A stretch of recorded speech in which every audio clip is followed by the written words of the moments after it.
Hello everyone. मैं मिथुन सिंह स्वागत करता हूं आप सभी का। आशा करता हूं आप सभी बहुत अच्छे होंगे। केंद्रीय विद्यालय संगठन के पीआरटी के लिए, टीजीटी के लिए, पीजीटी के लिए कंप्यूटर कॉमन है। तो कंप्यूटर का जो भी क्लासेस आपको यहाँ पे देखने को मिलेगी उसे देखते जाइए, आपके लिए बहुत ही ये फ्रूटफुल होने वाला है। सबसे पहले मैं आपको बता दूं, इसकी पार्ट ए पहले ही रिलीज कर दी जा चुकी है। प्लेलिस्ट से जाकर उसे ज़रूर आप चेकआउट कर सकते हो। कंप्यूटर के लिए अलग से प्लेलिस्ट बना दी गई है। तो चलिए आज की क्लास को स्टार्ट करते हैं। वेरी फर्स्ट क्वेश्चन आपके सामने ये रहा, the output quality of a printer. देखिए, जब आप प्रिंट करके पेज को निकालते हो ना, तो आउटपुट क्वालिटी उसे कहा जाता है। तो कोई भी प्रिंटर के आउटपुट क्वालिटी को हम जब इवेलुएट करते हैं, यानी कि उसे देखते हैं कि इसकी क्वालिटी कैसी है, तो आप किस टर्म में उसे मेजर कर पाते हो? डॉट पर लाइन में करते हो, dots printed per unit time में करते हो, डॉट पर स्क्वायर इंच में, या फिर सारे? तो देखिए, ऐसे क्वेश्चन का जवाब एक ही होता है। आप फैक्चुअल क्वेश्चंस को याद रखना पड़ता है। तो ये है फैक्चुअल क्वेश्चन और इसका जो करेक्ट आंसर होगा वो होगा डॉट पर स्क्वायर इंच। याद रख लीजिए, बहुत काम की चीज़ है, क्योंकि बार बार जो है एग्जाम में ये पूछे जाते हैं फैक्चुअल क्वेश्चन। तो सी इसका राइट आंसर होगा। पेन पेपर पर नोट डाउन कर लीजिए। आगे बढ़ेंगे अगले क्वेश्चन की ओर। ओ सी आर। देखिए, ओ सी आर सबसे पहले एक फ़ोटो ही आप यहाँ से देख लो। ये जो है ओ सी आर करने के बाद कुछ इस तरह से रिजल्ट आपको यहाँ पे देखने को मिलेगा। यहाँ से आपको दिख रही होगी। तो राइट आंसर क्या होगा ये भी जान लेते हैं। तो ये राइट आंसर आपका क्या हो जाएगा, यहाँ से देख लो आप, ऑप्टिकल कैरेक्टर रिकग्निशन। यानी कि राइट आंसर क्या हो जाएगा, ऑप्शन नंबर सी के साथ आपको जाना था। ये तो हुए दो क्वेश्चन। अब यहाँ से कुछ फ़ोटो देख लीजिए। जिन्होंने पिछले वीडियो में सारे आंसर करेक्ट करे थे, उनकी फ़ोटो आप यहाँ से पॉपअप होकर देख सकते हो। इन सारे लोगों को टोकरी भर के बधाई। जीवन में ये खूब आगे बढ़ें और केवीएस के पीआरटी, टीजीटी, पीजीटी जिस भी सब्जेक्ट का ये एग्ज़ाम दे रहे हैं, भगवान उनको सफल बनाए, आप लोगों को भी सफल बनाए। आप लोग भी प्रयास कीजिए कि क्वेश्चन का जो भी मैं क्वेश्चन पूछता हूं उसका आंसर आप लोग नीचे कमेंट सेक्शन में जरूर कीजिएगा। चलिए, आज का क्वेश्चन ऑफ द डे ये रहा। देखिए, क्वेश्चन ऑफ द डे लिखने से पहले आप अपना नाम यहाँ पे ज़रूर लिख दें, क्योंकि आजकल नाम पता नहीं चल पा रहा है यूट्यूब के कुछ न्यू पॉलिसीज़ की वजह से @यूज़र कुछ आ जाता है। तो आप अपना नाम सबसे पहले कमेंट बॉक्स में लिखिए, उसके बाद लिखिए क्वेश्चन ऑफ द डे। और पहला क्वेश्चन मैं आपके सामने ये पूछ रहा हूँ, आपको बस ये बताना है ना, अगर किसी को मार्कशीट तैयार करनी है तो वो एमएस ऑफिस में किस विंडो पर जाएगा जहां से वो आसानी से मार्कशीट तैयार कर पाएगा? सबसे बेस्ट पॉसिबल वे क्या होगा, नीचे कमेंट करके बताइएगा। दूसरा क्वेश्चन आपके लिए ये रहा, आपको ये बताना है कि ईमेल शुरू करने वाली सबसे पहली कंपनी कौन सी थी जिन्होंने ईमेल की सर्विस की सुविधा दी थी? तीसरा क्वेश्चन, ईमेल के फाउंडर कौन थे, यानी कि ईमेल की शुरुआत किस व्यक्ति के द्वारा की गई थी?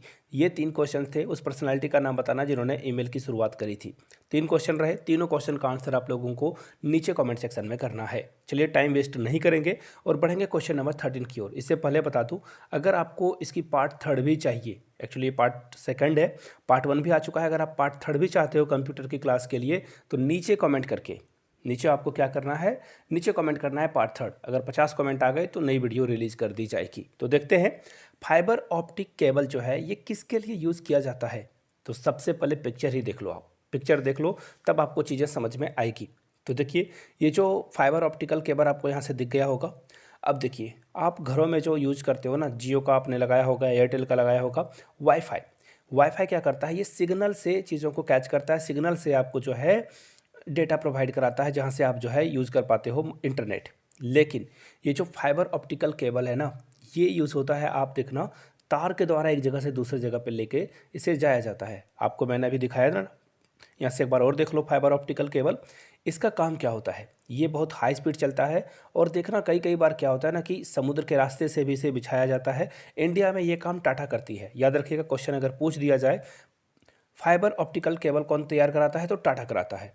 और इसका जो फिलहाल करेक्ट आंसर होगा, कैफ़े में भी आप इसे देख पाओगे। फाइबर ऑप्टिकल केबल आपको कैफ़े जो जहाँ पे बहुत स्पीड चलती है नेट, वो फाइबर ऑप्टिकल केबल लिए होते हैं। तो राइट आंसर क्या होगा, देखिए, कंप्यूटर का इलेक्ट्रॉन से क्या लेना देना, ऑप्शन कट गया आपका। इलेक्ट्रिक सिग्नल से क्या लेना देना, ये भी कट गया। ट्रांसमिशन मैग्नेटिक वेव से लेना देना हो सकता है, बट ये होगा नहीं। फिलहाल राइट आंसर क्या हो जाएगा, डेटा के हाई स्पीड से ट्रांसफर करने की बात की जा रही है, जैसा मैंने आप लोगों को समझाया भी। राइट आंसर आपका होगा ऑप्शन नंबर डी। चलिए बढ़ते हैं आगे क्वेश्चन नंबर 14 की ओर। 14 नंबर क्वेश्चन बहुत ही इंपॉर्टेंट है। देखिए क्या पूछा गया है। सबसे पहले मैं आपको बता दूं, ऑप्शंस में यहाँ पे जो है थोड़ी सी मिस्टेक हो गई है, और ये वाले ऑप्शन में देखना दोनों ऑप्शन आपको सही एक ही दिख रहे होंगे। यहाँ से देख लीजिए MS वर्ड का क्या आप यूज़ करोगे, MS एक्सेल का क्या यूज़ करोगे, MS पावर पॉइंट का क्या यूज़ करोगे। तो एक एक करके मैं समझा देता हूँ। MS वर्ड का आप क्या किस में यूज़ करोगे।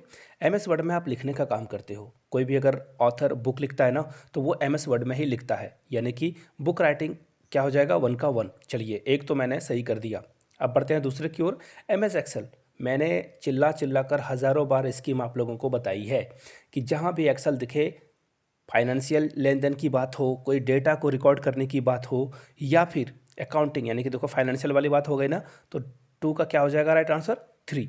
अब देखिए बचा एक ही, आराम से आप चूज़ कर सकते हो, लेकिन हम लोग फिर भी जो है डे बाय डे जाएंगे। देखिए पावर पॉइंट प्रेजेंटेशन, देखिए पावर पॉइंट प्रेजेंटेशन का आपके सामने एग्जांपल ये रहा। ये देखो मैंने स्लाइड से तैयार किया है, इसमें मैं चाहूँ तो इफेक्ट भी डाल सकता हूँ। मोबाइल से मैं रिकॉर्ड कर रहा हूँ, अगर मैं इसे पीसी या अपने लैपटॉप से यूज़ करता तो कुछ अलग ढंग से ही मैं और इसे जो है यूटिलाइजेशन कर सकता था पीपीटी में। लेकिन ये स्लाइड है, फिलहाल मैं आपको बता दूँ, जो पावर पॉइंट प्रेजेंटेशन हो जाएगा वो हो जाएगा 2, यानी कि 1 का क्या हो जाएगा 1, 2 का क्या हो जाएगा 3 और 3 का क्या हो जाएगा 2। कोई भी ऑप्शन नहीं है, लेकिन आप लोग जो है जान लीजिए, थोड़ा सा ये ऑप्शन देने में मुझसे गलती हो गई, सॉरी फॉर दैट। आगे बढ़ेंगे उससे पहले आपको बता दूं 99 में KBS के previous year question paper acquire कर सकते हो। 399 में आप जो है मेरे हैंड रिटन नोट्स ले सकते हो। एग्जाम के लिए बहुत ही ये फ्रूटफुल होगा।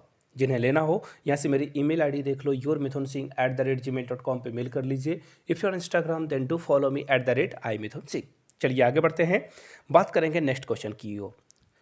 किस की को आप हिट करोगे तो एक नया डायलॉग बॉक्स ओपन होगा जहां से आप चीज़ों को सर्च कर पाओगे PDF फाइल में। सबसे पहले आपने रिजल्ट देखा होगा PDF फाइल में, यहाँ से आप देख लो। कोई बुक की भी अगर आप PDF डाउनलोड करते हो तो वहाँ पे आप सर्च करोगे, देखिए यहाँ पे आपको दिख रहा होगा एक ऑप्शन। अगर आप यहाँ पे द सर्च करते हो ना तो पूरे PDF में जो भी द लिखा हुआ है वो आपको दिख जाएगा। तो फिलहाल मैं इसका आंसर आपको बता दूं, यहाँ से देख लीजिए। इसका जो करेक्ट आंसर होगा वो होगा, अगर आप कंट्रोल दबा देते हो और कंट्रोल के बाद अगर आप F दबाते हो ना तो आपके सामने जो है डायलॉग बॉक्स ओपन हो जाएगा। ए इसका करेक्ट आंसर हो जाएगा। चलिए बढ़ते हैं अगले क्वेश्चन की ओर। नेक्स्ट क्वेश्चन आपके सामने ये रहा। देखिए डिसरप्टिव प्रोग्राम की बात की जा रही है, जो कि स्प्रेड होता है, यानी कि फैलता है एक से दूसरे के साथ। प्रोग्राम से प्रोग्राम की तरह जो है ये प्रोग्राम से प्रोग्राम में ये बढ़ेगा, स्प्रेड होगा। डिस्क से डिस्क में ये बढ़ेगा। तो देखिए इसे क्या कहा जाता है। याद कीजिए पुराने दिनों को, जब डेटा जियो नहीं आया था, डेटा इतना सस्ता नहीं था, आप मूवी डाउनलोड करने के लिए कैफ़े जाते थे, वहाँ से आप डाउनलोड किया हुआ मूवी ले लेते थे। कहाँ से? कैफ़े से। दूसरी बात, आप जो है सॉन्ग्स वगैरह जो है वो भी आप डाउनलोड कराते थे। तो देखना आप लोगों के साथ ये ज़रूर हुआ होगा, जब भी आपने जो अपना मेमोरी कार्ड है, जिसे उस समय जब उस ज़माने में चिप कहा जाता था, तो उस समय आप जब भी चिप को डालते थे कंप्यूटर में तो कंप्यूटर वाला बोलता था पहले मैं इसको स्कैन कर लेता हूँ, इसमें कोई वायरस तो नहीं है। अब पता चला आंसर क्या है, वायरस। ये क्या है? ऑप्शन सी आपका राइट होगा, वायरस हो जाएगा। चलिए आगे बढ़ते हैं। वायरस वो 3 इडियट वाला नहीं, ये रियल लाइफ वाला नहीं, ये जो है कंप्यूटर वाला वायरस की बात हो रही है। The numeric data enter in, देखिए आपको पूछा गया है कि MS एक्सेल में अगर एक बॉक्स है तो अगर नंबर में यहाँ पे एंटर करूँ तो नंबर इस तरफ आएगा या इस तरफ आएगा। अगर मैं लिख दूँ कोई भी लेटर, वो लेटर इस तरफ आएगा या इस तरफ आएगा। यहाँ से आप फोटो देख लो, सारा आइडिया आपको लग चुका होगा। यानी कि इसका राइट आंसर क्या होगा, 17 का राइट आंसर हो जाएगा ऑप्शन नंबर सी।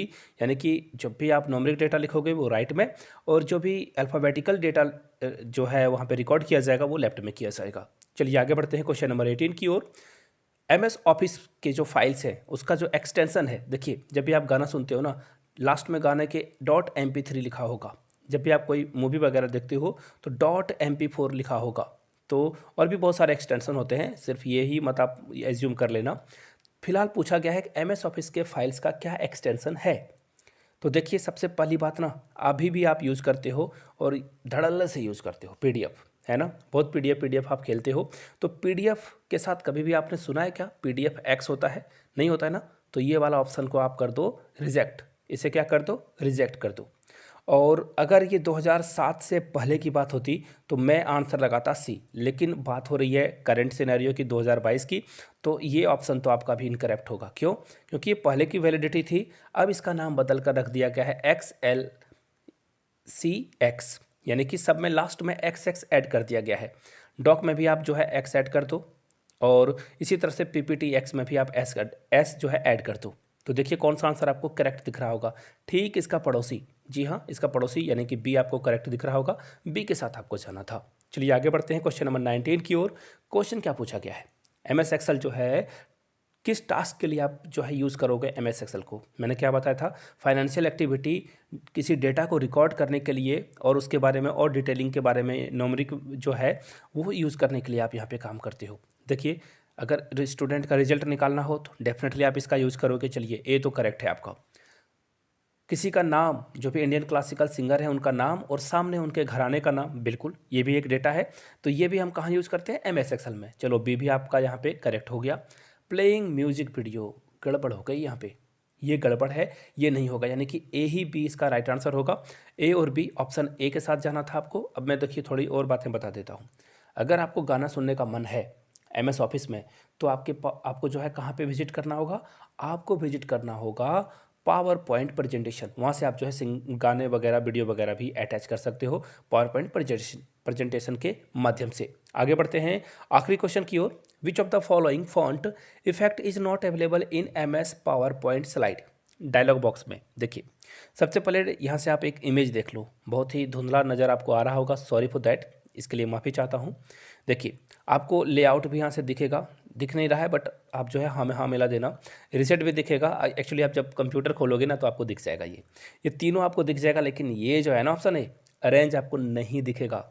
आप जब भी खोलोगे पावर पॉइंट प्रेजेंटेशन वो आपको वहाँ पे नहीं नज़र आएगा, ये गायब हो जाएगा, ये क्या हो जाएगा, वैनिश हो जाएगा। तो फिलहाल मैंने जो क्वेश्चंस पूछे थे उसका आंसर जरूर कर लें एक बार, वीडियो में नहीं किया अभी तक तो। और जाते जाते आखिरी बता दूँ 399 में आप मेरे हैंड रिटन नोट्स एक्वायर कर सकते हो for KBS PRT TGT PGT for part A. पहली बात। दूसरी बात 99 में previous year question paper acquire कर सकते हो और 49 में PRT के जो 20 मॉडल सेट है PDF के फॉर्म में आपको दे दिया जाएगा। यहाँ से मेरी ईमेल आईडी देख लो और इंस्टा आईडी जिन्हें लेना हो वो इंस्टा या ईमेल पे कांटेक्ट कर सकते हैं। वीडियो को यहाँ तक देखने के लिए बहुत बहुत शुक्रिया। Have a good day.